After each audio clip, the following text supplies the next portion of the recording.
Hi అండి, welcome to chef Swathi vlog అండి. అందరికీ నమస్కారం. నేను ఇప్పుడు సొరకాయ తపాల చెక్కలు చేయబోతున్నానండి. దానికి నేను సొరకాయ తురుముకొని దాంట్లో గోధుమ పిండి, సాల్ట్, క్యారెట్, ఆనియన్, కొత్తిమీర, కొంచెం చిల్లీస్ అన్నీ కలుపుకొని పెట్టుకున్నానండి. నేను ఇప్పుడు వాటిని వేస్తున్నానండి. ఇదిగోండి చూడండి, ఇలాగ మనం ఇక్కడ తట్టి మధ్యలో హోల్స్ అయితే పెట్టాలండి. కొంచెం బాగా ఉడుకుతుంది. అప్పుడు చుట్టూ గీ కానీ ఆయిల్ కానీ ఏదైనా మన ఇష్టం అండి, కోకోనట్ ఆయిల్ కానీ ఏదైనా వేసుకోవచ్చండి.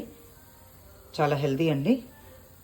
ఎప్పుడు రొటీన్గా కాకుండా చపాతీ అలాంటివే కాకుండా ఇలాంటివి కూడా ట్రై చేసి చూడండి. పిల్లలు బాగా ఇష్టపడతారు. చాలా బాగుంటుందండి రుచిగా. చూడండి బాగా చూడండి ఎలాగైతే ఉడికింది చూడండి, బాగా కాలింది. చాలా రుచిగా ఉంటుందండి. ఒక్కసారి ట్రై చేసి చూడండి. ఒక చిన్న సొరకాయ ముక్కను తీసుకున్నానండి, దాన్ని బాగా తురిమాను ఫస్ట్. తర్వాత దాంట్లో కొంచెం సాల్ట్ వేసి నీరు వచ్చేలాగా కొంచెం పిసికానండి. పిసికిన తర్వాత దాంట్లో వాటర్ ఏమీ యాడ్ చేయకుండా ఫస్ట్ గోధుమ పిండి అయితే వేసానండి.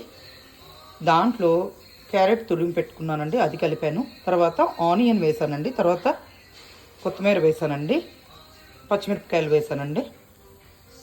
దాన్ని బాగా కలిపి ఇలా చేసి పెట్టుకున్నానండి. దాన్ని ఇలా వేస్తున్నానండి ఒక్కోటి. చాలా రుచిగా ఉంటుందండి. మీరు ఒక్కసారి ట్రై చేసి చూడండి. ఈ వీడియో కనుక మీకు నచ్చినట్లయితే ప్లీజ్ లైక్, షేర్, సబ్స్క్రైబ్ అండి. Thank you. మరొక వీడియోతో మీ ముందుంటానండి. Thank you so much. Bye అండి.